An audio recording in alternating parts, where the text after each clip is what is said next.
하나님의 말씀은 열왕기하 24장 18절에서 25장 7절까지의 말씀입니다. 열왕기하 24장 18절에서 25장 7절입니다.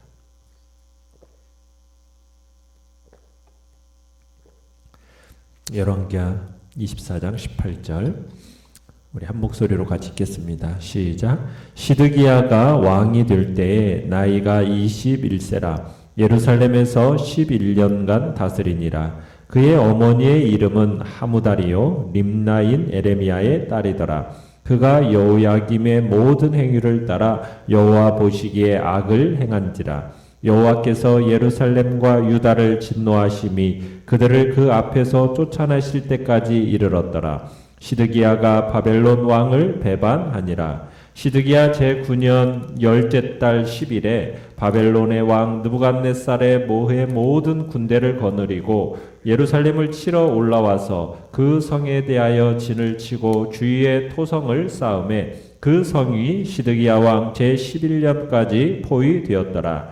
그해 넷째 달 9일에 성중에 기근이 심하여 그 땅 백성의 양식이 떨어졌더라. 그 성벽이 파괴됨에 모든 군사가 밤중에 두 성벽 사이 왕의 동산 견문길로 도망하여 갈대아인들이 그 성읍을 에워쌌으므로 그가 아라바 길로 가더니 갈대아 군대가 그 왕을 쫓아가서 여리고 평지에서 그를 따라잡음에 왕의 모든 군대가 그를 떠나 흩어진지라. 그들이 왕을 사로잡아 그를 림나에 있는 바벨론 왕에게로 끌고 가매 그들이 그를 신문하니라. 그들이 시드기야의 아들들을 그의 눈 앞에서 죽이고 시드기야의 두 눈을 빼고 노사슬로 그를 결박하여 바벨론으로 끌고 갔더라. 아멘.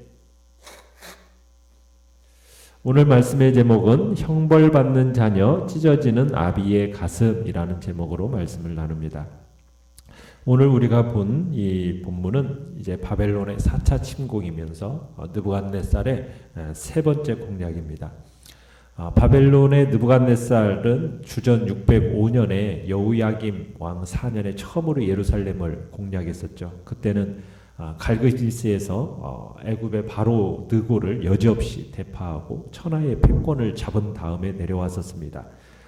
그리고 나서 어제 봤던 이제 8년이 지난 뒤 주전 597년에 여호야긴 때 또다시 유다 왕에 와서 이제 그 남은 사람들을 또 잡아가지요. 수많은 사람을 잡아가는데 성전에 있는 보물들 또 왕궁에 있는 보물들 다 바벨론으로 가져갑니다. 그때 바벨론에 저항할 만한 그런 의식이 있는 사람들을 다 싹 쓸어 가버리기 때문에 이제 그 땅에 남은 사람들은 비천한 사람만 남았다고 얘기했어요. 끌려간 사람들이 약 1만 명 정도가 됐고 대체로 똑똑한 사람들, 그 땅에 남아서 뭔가 가치 있게 일할 만한 사람들, 지도적인 힘을 발휘할 만한 사람들, 그 사람들을 다 끌어간 겁니다. 자, 그리고 나서 느부갓네살이 이제 왕으로 오늘 이제 세운 사람이 누구입니까? 시드기야를 왕으로 세우게 됩니다. 그래서 이 시드기야가 유다의 마지막 왕이 되지요. 이 시드기야는 요시야의 셋째 아들입니다. 이 사람이 왕위에 오른 나이는 21세입니다. 그리고 11년간을 유다의 마지막 11년간을 이제 예루살렘을 다스리게 되는데 이 유다의 마지막 왕 이 시드기야도 유다의 어떻게 보면 예외 없이 참으로 우상 숭배적인 관습을 계속하고 또 선지자의 말을 거부하는 등 여호와 보시기에 악을 행하였다라고 얘기합니다. 참 우리는 요시야 이후에 여호와 보시기에 정직히 행했다라는 칭찬을 듣는 왕을 볼 수가 없죠.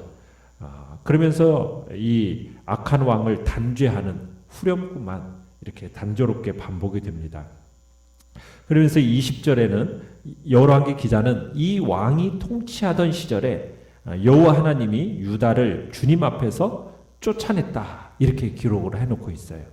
그러니까 하나님의 오래 참으심이 이제 바닥을 드러낸 거고 주의 백성의 운명이 바닥으로 이제 추락하게 되는 거죠.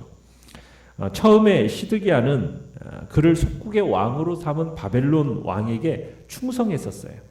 그런데 8년 후가 지나면서 애굽에 새로운 바로가 등극하게 되면서 그 새로운 왕 바로가 등극하니까 이 친애굽파 세력들이 고무되어져 가지고 이 바벨론을 배반하게 됩니다. 이것은 하나님의 선지자 에레미야가 예언을 하면서 바벨론을 섬길 것을 얘기했어요. 애굽을 의지하지 말고 바벨론을 섬기라고 그렇게 예레미야가 하나님의 말씀을 전했는데 그 말씀을 듣지 않은 겁니다.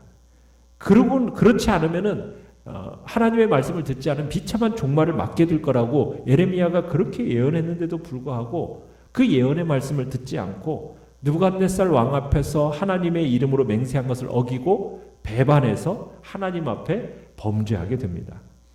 이 시드기야의 배반이 결국 유다의 멸망을 초래하는 결정적인 계기가 되죠.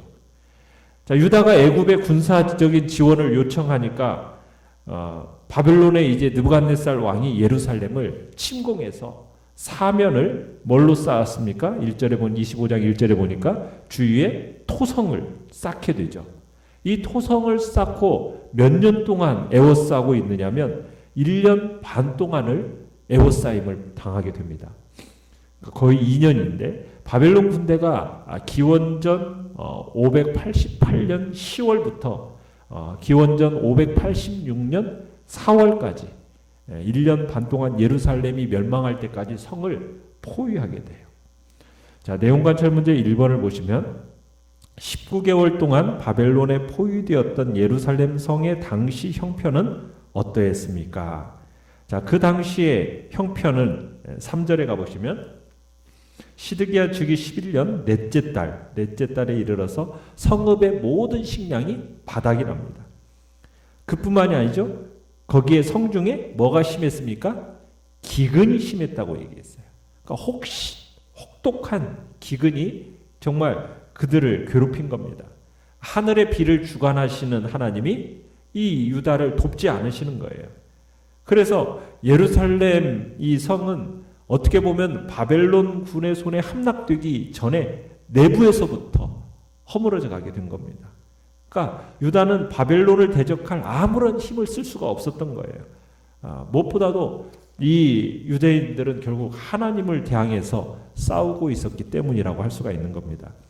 그렇게 기세당당하던 이 예루살렘 성벽이 4절에 보니까 파괴되어졌어요. 허무하게 무너져 내립니다. 그렇게 포위된 지 이제 19개월 만에 무너지게 되고 성벽이 무너지니까 제일 먼저 시드기야 왕하고 군인들이 성을 빠져나가게 됩니다. 자, 내용관찰 문제 2번을 보시면 시드기야의 도주 경로와 그 결국은 어떠했습니까? 4절에 보시면은 이제 시드기야 왕과 모든 군사들이 성벽 사이 두 성벽 사이의 비상 통로로 빠져나와서 도망을 치게 되죠. 그리고 시드기야 왕은 어느 길로 도망했습니까? 아라바 길로 도망을 하게 되는데 그것을 이제 바벨론 군대가 알아차리고 추격을 합니다. 자, 그런 추격을 하니까 갈대아 군대가 막 쫓아오니까 이 왕의 모든 군대는 어떻게 됐습니까? 시드기야 왕을 버리고는 자기 살 길 찾아서 흩어져 버립니다. 결국 시드기야 왕은 이 여리고 성 앞, 이 여리고 평지에서 결국 바벨론 군대에 의해서 잡히게 되죠. 바벨론 군인들에 의해서 포로가 된 시드기야 왕은 이제 끌려가게 되는데 6절에 보면 어디로 끌려갔습니까? 림나. 림나라는 지금 바벨론 왕이 있고 그 본부가 있는 림나로 붙들려 가게 됩니다. 그곳에 가서 이제 바벨론 왕에 의해서 신문을 받게 되는데 그 신문이라는 것은 다름 아닌 자신을 배반한 죄에 대한 책망이었고 정죄였겠죠. 자, 느부갓네살 왕은 시드기야가 지켜보는 앞에서 어떤 일을 합니까? 7절에 보니까 그의 아들들을 처형을 하고 또 그의 방백들도 처형을 합니다. 그리고는 시드기야의 두 눈을 어떻게 해버려요? 빼어서 사슬로 결박한 상태로 바벨론으로 끌려가게 됩니다. 자, 연구와 묵상 문제 3번을 보시면 자, 왜 시드기야는 바벨론 왕으로부터 그토록 가혹한 형벌을 받아야 했습니까? 이건 유다를 비롯한 그 당시 이제 바벨론의 속국들, 봉신 국가들이 바벨론을 배신하지 못하도록 경고하려는 어떻게 보면 바벨론 왕의 특단의 조치였습니다. 그렇지만 끝까지 회개하지 않으면 유다를 심판하시겠다고 하신 하나님의 경고가 현실화된 결과입니다. 특별히 이것은 예레미야가 전한 예언의 말씀을 거절한 결과예요. 시드기야는 예레미야가 두루마리 성경을 적어서 왕에게 보였어요. 그때 그것을 하나씩 읽으면서 작은 칼로 찢어서 불에 태워 던져버렸어요. 결국 예레미야는 자신의 예언서를 다시 써야만 했거든요. 하나님의 말씀을 멸시하고 자기 뜻대로 행하는 악한 자의 결국이 어떠함을 증거하여 준 사건이라고 볼 수가 있는 겁니다. 그러니까 하나님께서는 유다를 진노의 심판에서 피하게 하시기 위해서 선지자들을 보내셨습니다. 끝까지 회개를 촉구하셨어요. 특별히 선지자 예레미야가 여호와의 말씀을 가지고 일렀어요. 그런데 어땠습니까? 겸비하지 않았습니다. 하나님의 말씀에 대해서 마음을 수그리고 겸손해야 되는데 목을 꼿꼿이 하고 곧게 해서 교만한 태도를 취한 겁니다. 하나님의 말씀에 대해서 교만했다라는 사실, 이것이 항상 큰 문제예요. 그래서 더 이상 진노를 지체할 수 없게 되신 겁니다. 하나님께서는 끝까지 참으시다가 회개하지 않는 자들에 대해서는 반드시 공의로운 심판을 내리십니다. 오늘날도 마찬가지죠. 사람이 하나님 앞에서 큰 재난도 받고 징계도 받고 괴로움 가운데 있을 때는요, 왜 그러한가? 이걸 항상 생각해야 되는 겁니다. 시편 107편 10절로 11절에서 이런 말씀이 있습니다. 사람이 흑암과 사망의 그늘에 앉으며 곤고와 쇠사슬에 매임은 하나님의 말씀을 거역하며 지존자의 뜻을 멸시함이라. 여호와의 뜻은 말씀을 통해서 나타나요. 그런데 그 말씀을 멸시하고 거역하고 그렇게 살면 어디에 앉게 된다고요? 결국에는 흑암에 앉게 된다는 겁니다. 사람들이 살 길이라고 만들어 놓지만 다 죽을 길로 자꾸 들어가게 된다는 거예요. 곤고와 쇠사슬에게 매이게 된다는 거예요. 항상 고생하는데 종노릇을 하게 된다는 얘기예요. 흑암과 사망의 그늘에 앉는다는 거예요. 금방 곧 죽을 것 같은 그런 현실로만 자꾸 들어가게 되어 있다라는 얘기입니다. 죄의 쇠사슬에 매이는 것이지만 심지어 현실적인 노예가 되어서 팔려간다는 거예요. 어떤 제도나 옹색한 환경에 꽉 매여서 옴짝달싹 못하는 그런 자유 없는 상태가 된다는 얘기죠. 사람이 왜 흑암과 사망의 그늘에 앉아서 곤고와 쇠사슬에 매이게 됩니까? 이유가 무엇입니까? 하나님의 말씀을 거역하고 여호와의 뜻을 멸시하는 까닭에 그렇게 된다. 성경은 분명하게 가르치고 있는 거죠. 느낀 점 4번을 보시면 하나님이 택하시고 사랑하신 예루살렘과 유다에 이토록 끈질기고 가혹한 심판을 내리실 수밖에 없었던 그분의 심정을 생각해 볼 때 무엇을 느낍니까? 하나님은 죄에 대해서 유다 백성들과 왕에게 끊임없이 절규에 가깝도록 경고하셨습니다. 하나님은 그들에게 당신의 경고에도 불구하고 계속 불순종하면 돌이킬 수 없는 상황을 맞게 될 거라는 것을 선포하셨어요. 그럼에도 불구하고 그 경고를 무시하고 끝내 자기 고집대로 가는 이 유다 백성들을 향해서 하나님은 가혹하게 징계하실 수밖에 없었다라는 거예요. 그건 왜 그렇습니까? 하나님의 자녀이기 때문이고 택한 백성이기 때문입니다. 자녀들이 악한 짓을 하고 잘못된 짓을 하면 부모된 입장에서 그것을 돌이키기 위해서 어떻게 합니까?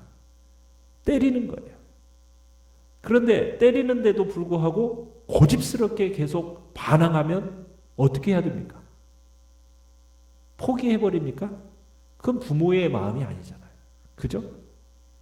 택한 백성을 내버려 두지 않고 하나님께서 이토록 가혹하게 징계하시는 이유는 무엇입니까? 사랑하니까 그런 거예요. 진실로 사랑하기 때문에 이렇게 가혹하게 징계하시는 겁니다. 우리는 이 가혹한 징계 속에서 무엇을 느낄 수 있어야 됩니까? 하나님 아버지의 그 아픈, 가슴 아픈 사랑을 느낄 수 있어야 되는 겁니다. 그러니까 하나님의 그 심판 안에는 뭐가 들어있는 겁니까? 하나님의 공의만 들어있는 것이 아니라 애끓는 하나님의 사랑도 녹아있다라는 사실을 우리는 느낄 수 있어야 되는 거죠. 결단과 적용 5번을 보시면 심판 안에 하나님의 공의뿐만 아니라 애끓는 사랑도 녹아있음을 깨닫습니까? 적들이 나를 공격하며 쫓아올 때 오직 주님만이 나의 피난처요 살길임을 알고 예수 그리스도의 십자가 앞으로 달려갑시다. 아멘. 오늘의 기도 같이 읽겠습니다. 시작.